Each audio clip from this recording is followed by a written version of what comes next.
niko mva tukubaze Nyagatare nihe sawa urakoze ewa ndikumva byankomereye we he sibyo ribubone mpageze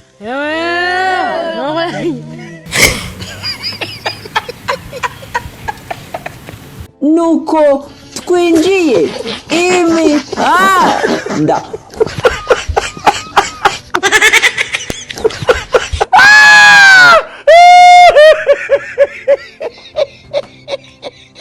mu gihe we ibyari byamukomereye Nyarwayi Inosa cyangwa Yago wakaba yishimanye n'umunyarwandakazi wavuzwe mu rukundo na Harmonize ndavuga Dabiju maze akagaragara amukanda ku bisusu.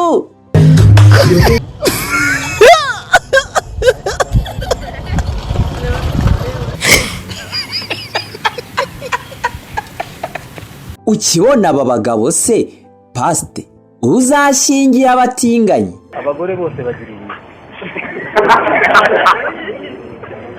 ibintu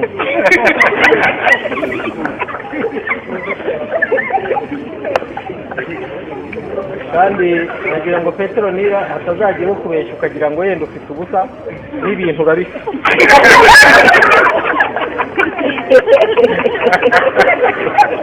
ibyo bintu rero byawe n'umugabo wawe umunsi wabimwimye abandi bagore barabifite wacu barandora ni mugoroba inka zitashye uze kuza twisasira amakoma twiyorose ingutiya ayi mama we imisambi cyangwa eregani nibiba biri kuri imihanda ese nukubera iki ninjiye gutyo mu masaha ya mbere y'ijoro ryo ku itariki ya 10 Mutarama 2023 uwitwa Moses yongeye gutigisa imbuga nkoranyambaga agaragaza ari ipari mu Bufaransa maze arandika ati Indaya ipari ubuzirimo buzatugeze bahumurizwe n'isezerano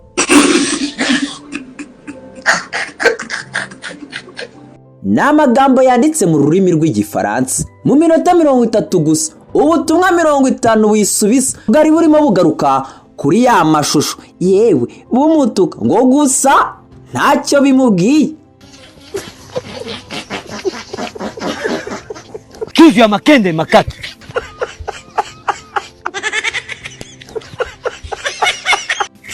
kiwerewere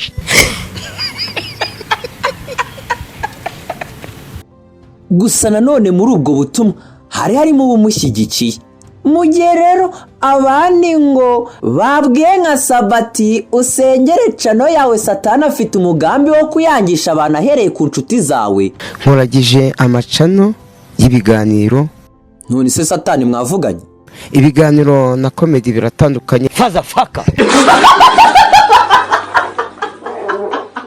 gusa bamwe mu kumusengera abandi bakibaza bati kugaragara mu ruhame ari kunywa urumogi gukina filime z'urukozasoni ndetse bimwe mu biteye isoni bikagaragara mu ruhame bimwe mu bigenderwaho hibazwa impamvu uyu mugabo wari wubashywe ahinduka umugayo reba ukuntu mbivuga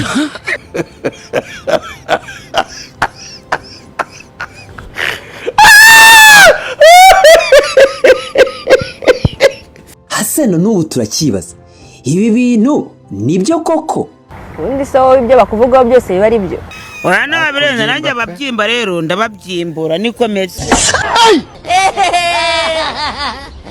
ikinyamakuru Inyarwanda cyandikira kuri murandasi cyateruye inkuru ifite umutwe ugira uti Moses ari gukora ibyazi amashira kinyoma kubivugwa ko Moshion itakiriye akaba ari guhindanya isura yayo ngo iki kinyamakuru kiganira na benshi ngo mubari mu gisata cy'imyidagaduro batashatse ko amazina yabo atangazwa bavuze ko ibyo uyu mugabo ari gukora abizi neza ndetse ko azi n'impamvu ari kubikora muri iki kiganiro gisanzwe wumvaga ko batari gushaka kwera ngo bavuge ariko bagakomeza bavuga ko bivugwa ko Moses yaba yarambuwe iyi nzu ariyo mpamvu ari kugira ngo ayihindanye nka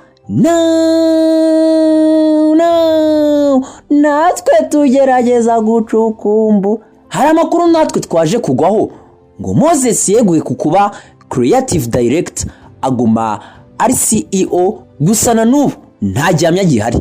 Unyarukiye ku rubuga rwa Instagram rwa Moshion usangaho umugabo ukurikirwa n'urubuga witwa Francesco Tavati. Urebye munsi ni umuyobozi w'ubuhanzi kuri Moshion no Kwanda, niwe wasimbuye Twahirwa Moses. Mugi inkuru zikiri kwisukiranya, twahise twibaza ariko se ubu yaba ari depressed? Ese ubundi Ruti wigeze ubaho depressed?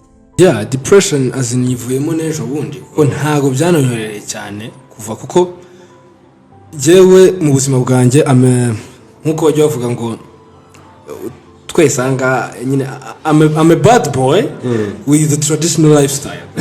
Yeah, kuko ibintu yanjye byose by'umuzima bihuza na gakondo yanjye y'ubutore.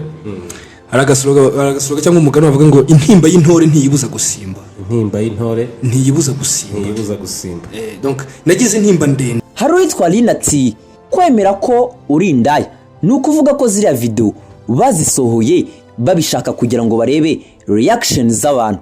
Iby'imbabazi yatse byaramatakira ngoye, ni uburenganzira bwe, ni umubiri we azunguza, ariko kuvuga ngo byadohowe batabizi ni ukubeshya.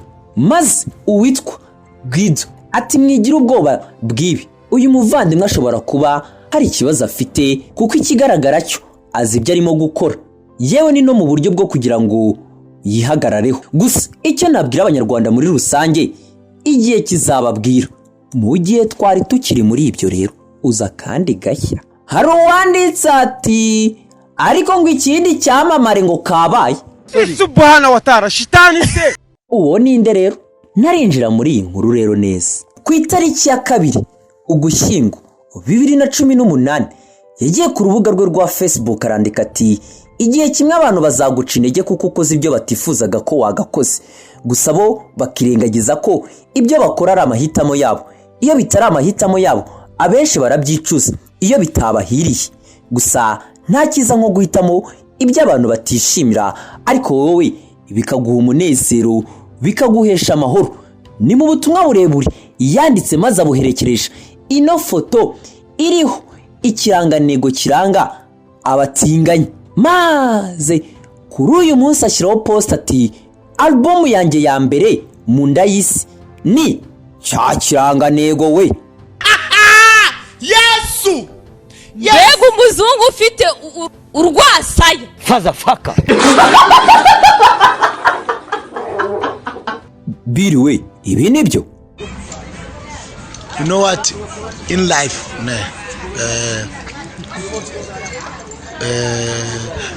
don't cover the church by don't judge the cover, judge the book. Man, don't book the cover, book. Don't whatever, don't do it, just don't do it. Man, waruzi ko ku isi hari ibintu by'ibiremwa bimeze ukundi kuntu byateye. Ndeba ukuntu mbivuga.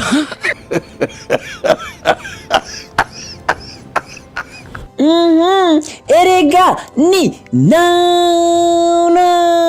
ni byinshi byari biri kuri iyi mihanda ko twakomeje.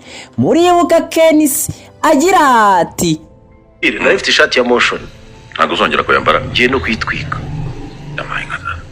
Kangura abantu twika amashati yawe. Oya ngende bivuze uburenganzira bwanjye nayiguze amafaranga yanjye muri Moshion. Yes, I'm going to buy it. Say ishati waguze muri Moshion ugiye kwitwika. Ngiye kwitwika. Ufite se iki kibazo shati? Apana uri waraguzemo. Ndakwiyemye.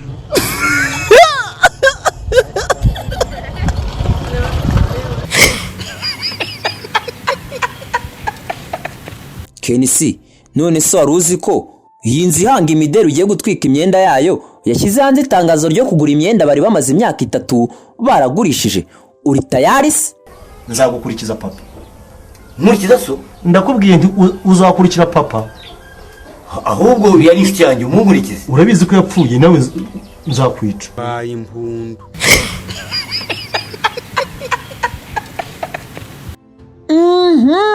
Erega ni